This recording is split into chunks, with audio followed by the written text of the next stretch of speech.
And for the season 3, alamin natin kung sino ang next host sa dalawa.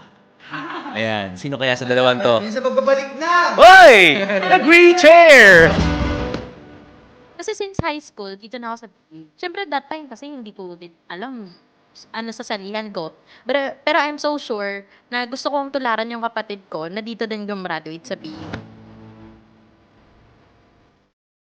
Yun yung something na talagang sinis out ko after the graduation. Kailangan kong malaman yung gusto ko.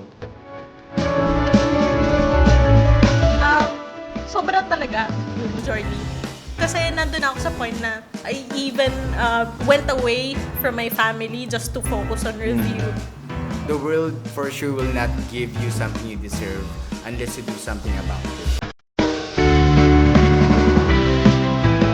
It's either wala kang makitang output pa sa ngayon, pero at the end of the day, laging may panalo.